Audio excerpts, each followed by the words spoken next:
ವಿ9 ಡಿಜಿಟಲ್ಗೆ ಸ್ವಾಗತ. ನಾನು ಮಧುಶ್ರೀ. ಅಂದು ಡಿಸೆಂಬರ್ 4, 2024 ಹೈದರಾಬಾದ್ನ ಚಿಕ್ಕಡಪಳ್ಳಿಯ ಆರ್ಟಿಸಿ ಎಕ್ಸ್ ರಸ್ತೆಯಲ್ಲಿರುವ ಸಂಧ್ಯಾ ಚಿತ್ರಮಂದಿರದಲ್ಲಿ ಘೋರ ದುರಂತವೇ ನಡೆದು ಹೋಗಿತ್ತು. ಟಾಲಿವುಡ್ನ ಸ್ಟೈಲಿಶ್ ಸ್ಟಾರ್ ಅಲ್ಲು ಅರ್ಜುನ್ ಅವರ ಪುಷ್ಪ 2 ಸಿನಿಮಾದ ಪ್ರೀಮಿಯರ್ ಶೋ ನೋಡಲು ಅಪಾರ ಸಂಖ್ಯೆಯಲ್ಲಿ ಜನ ಸೇರಿದ್ರು. ಅದೇ ವೇಳೆ ನಟ ಅಲ್ಲು ಅರ್ಜುನ್ ಕೂಡ ಥಿಯೇಟರ್ಗೆ ಎಂಟ್ರಿ ಕೊಡ್ತಾರೆ.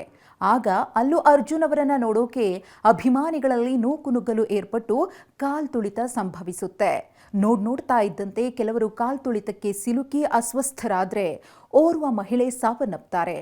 ಹೌದು, 35 ವರ್ಷದ ರೇವತಿ ಸಾವನ್ನಪ್ಪಿದ್ರೆ ಅವರ 9 ವರ್ಷದ ಮಗ ಶ್ರೀತೇಜ್ ತೀವ್ರವಾಗಿ ಗಾಯಗೊಂಡು ಆಸ್ಪತ್ರೆ ಪಾಲಾಗ್ತಾರೆ. ಇದೇ ಪ್ರಕರಣಕ್ಕೆ ಸಂಬಂಧಪಟ್ಟಂತೆ ಬರೋಬ್ಬರಿ 1 ವರ್ಷದ ಬಳಿಕ ಚಿಕ್ಕಡಪಲ್ಲಿ ಪೊಲೀಸರು ನಾಂಪಲ್ಲಿ 9ನೇ ACJM ಕೋರ್ಟ್ಗೆ ಚಾರ್ಜ್ ಶೀಟ್ ಸಲ್ಲಿಕೆ ಮಾಡಿದ್ದು, ನಟ ಅಲ್ಲು ಅರ್ಜುನ್ ಅವರನ್ನ ಕಾಲ್ತುಳಿತ ಕೇಸ್ನಲ್ಲಿ 11ನೇ ಆರೋಪಿಯನ್ನಾಗಿ ಮಾಡಲಾಗಿದೆ.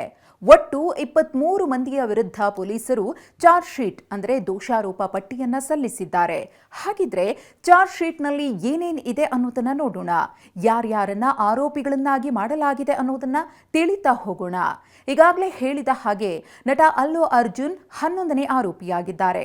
ಇನ್ನು ಚಿತ್ರಮಂದಿರದ ಆಡಳಿತ ಮಂಡಳಿಯನ್ನ ಪ್ರಮುಖ ಆರೋಪಿ ಅಂದ್ರೆ A1 ಅಂತ ಉಲ್ಲೇಖ ಮಾಡಲಾಗಿದೆ. ಹಾಗೇನೆ ಹೆಚ್ಚಿನ ಸಂಖ್ಯೆಯಲ್ಲಿ ಜನ ಸೇರಿದ್ದಾರೆ ಎಂಬುದು ತಿಳಿದಿದ್ದರೂ ನಟ ಅಲ್ಲು ಅರ್ಜುನ್ ಅವರು ಅಲ್ಲಿಗೆ ಭೇಟಿ ಕೊಟ್ಟಿದ್ದು ಮತ್ತು ಸ್ಥಳೀಯ ಅಧಿಕಾರಿಗಳ ಜೊತೆ ಸರಿಯಾದ ಸಮನ್ವಯ ಸಾಧಿಸದೇ ಇರುವುದೇ ಈ ಅವಘಡಕ್ಕೆ ಕಾರಣ ಅಂತ ಪೊಲೀಸರು ಆರೋಪಿಸಿದ್ದಾರೆ. ಇನ್ನು ಈ ದೋಷಾರೋಪ ಪಟ್ಟಿಯಲ್ಲಿ ಅಲ್ಲು ಅರ್ಜುನ್ ಅವರ ಪರ್ಸನಲ್ ಮ್ಯಾನೇಜರ್, ಸಿಬ್ಬಂದಿ ವರ್ಗ ಮತ್ತು ಪರಿಸ್ಥಿತಿಯನ್ನ ಮತ್ತಷ್ಟು ಹದಗೆಡಿಸಿದ ಆರೋಪವನ್ನ ಎದುರಿಸ್ತಾ ಇರುವ 8 ಮಂದಿ ಖಾಸಗಿ ಬೌನ್ಸರ್ಗಳ ಹೆಸರನ್ನ ಉಲ್ಲೇಖಿಸಲಾಗಿದೆ. ಹಾಗೆಯೇ ಸುರಕ್ಷತೆಯ ದೃಷ್ಟಿಯಿಂದ ಅವತ್ತು ನಟ ಅಲ್ಲು ಅರ್ಜುನ್ ಅವರಿಗೆ ಚಿತ್ರಮಂದಿರ ಭೇಟಿಗೆ ಪೊಲೀಸರು ಅನುಮತಿ ಕೊಟ್ಟಿರಲಿಲ್ಲ. ಆದಾಗ್ಯೂ ಅಲ್ಲು ಅರ್ಜುನ್ ಥಿಯೇಟರ್ಗೆ ಎಂಟ್ರಿ ಕೊಟ್ಟಿದ್ದು ಒಂದು ಲೋಪವಾದ್ರೆ VIP ಅತಿಥಿಗಳಿಗಾಗಿ ಪ್ರತ್ಯೇಕ ಪ್ರವೇಶ ಮತ್ತು ನಿರ್ಗಮನ ದ್ವಾರಗಳನ್ನು ಒದಗಿಸುವಲ್ಲಿ ಚಿತ್ರದ ಮ್ಯಾನೇಜ್ಮೆಂಟ್ ವಿಫಲವಾಗಿತ್ತು. ಜೊತೆಗೆ ಖಾಸಗಿ ಬೌನ್ಸರ್ಗಳ ವರ್ತನೆ ಮತ್ತು ಜನರತ್ತ ಅವರು ಮಾಡಿದ ಕೆಲವು ಸನ್ನೆಗಳು ಏಕಾಏಕಿ ಕ್ರೌಡ್ ಹೆಚ್ಚಾಗಲು ಪ್ರಚೋದನೆ ನೀಡಿತು ಅಂತ ಚಾರ್ಜ್ ಶೀಟ್ನಲ್ಲಿ ಪೊಲೀಸರು ಉಲ್ಲೇಖ ಮಾಡಿದ್ದಾರೆ. ಚಿತ್ರಮಂದಿರದ ಮಾಲೀಕರ ವಿರುದ್ಧ IPC ಸೆಕ್ಷನ್ 304A ಅಂದ್ರೆ ನಿರ್ಲಕ್ಷ್ಯದಿಂದ ಸಾವು ಸಂಭವಿಸುವುದು ಮತ್ತು ಭಾರತೀಯ ನ್ಯಾಯ ಸಂಹಿತೆಯ ವಿವಿಧ ಸೆಕ್ಷನ್ಗಳ ಅಡಿಯಲ್ಲಿ ಪ್ರಕರಣವನ್ನು ದಾಖಲು ಮಾಡಿಕೊಂಡು ಪ್ರಕರಣದ ತನಿಖೆಯನ್ನ ಮಾಡಲಾಗಿತ್ತು.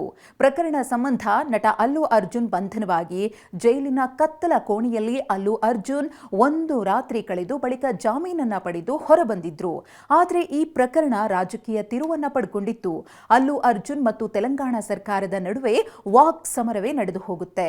ಇನ್ನು ದುರಂತಕ್ಕೆ ಅಲ್ಲು ಅರ್ಜುನ್ ಅವರೇ ನೇರ ಕಾರಣ ಅಂತ ಆರೋಪಿಸಿದ ಕೆಲವರು ಅಲ್ಲು ಅರ್ಜುನ್ ಅವರ ಜುಬಿಲಿ ಹಿಲ್ಸ್ ನಲ್ಲಿರುವ ಮನೆ ಮೇಲೆ ಕಲ್ಲು ತೂರಾಟ ಕೂಡ ನಡೆಸಿದ್ರು. ಹಾಗೆ ದುರಂತದ ಬಗ್ಗೆ ವಿಷಾದ ವ್ಯಕ್ತಪಡಿಸಿದ್ದ ನಟ ಅಲ್ಲು ಅರ್ಜುನ್ ವೈಯಕ್ತಿಕವಾಗಿ ರೇವತಿ ಅವರ ಕುಟುಂಬಕ್ಕೆ 1 ಕೋಟಿ ರೂಪಾಯಿ ಪರಿಹಾರ ಘೋಷಣೆ ಮಾಡಿದ್ರು. ಚಿತ್ರದ ನಿರ್ದೇಶಕ ಸುಕುಮಾರ್ 50 ಲಕ್ಷ ರೂಪಾಯಿ ಹಾಗೂ ಪುಷ್ಪ 2 ಚಿತ್ರ ನಿರ್ಮಿಸಿರುವ ಮೈತ್ರಿ ಮೂವಿ ಮೇಕರ್ ಸಂಸ್ಥೆ 50 ಲಕ್ಷ ರೂಪಾಯಿ ನೀಡಲು ನಿರ್ಧರಿಸಿದ್ರು. ಈ ವಿಷಯವನ್ನ ಖುದ್ದು ಅಲ್ಲು ಅರ್ಜುನ್ ಅವರ ತಂದೆ ಅಲ್ಲು ಅರವಿಂದ್ ಅವರೇ ಖಚಿತಪಡಿಸಿದ್ರು. ಇದೀಗ ಈ ಕಾಲ್ತುಳಿತ ಪ್ರಕರಣದ ಚಾರ್ಜ್ ಶೀಟ್ ಸಲ್ಲಿಕೆಯಾಗಿದ್ದು ಪ್ರಕರಣವು ಅಧಿಕೃತವಾಗಿ ವಿಚಾರಣಾ ಹಂತಕ್ಕೆ ಬಂದಿದ್ದು ನ್ಯಾಯಾಲಯದಲ್ಲಿ ವಿಚಾರಣೆ ಅಧಿಕೃತವಾಗಿ ಆರಂಭವಾಗಲಿದೆ.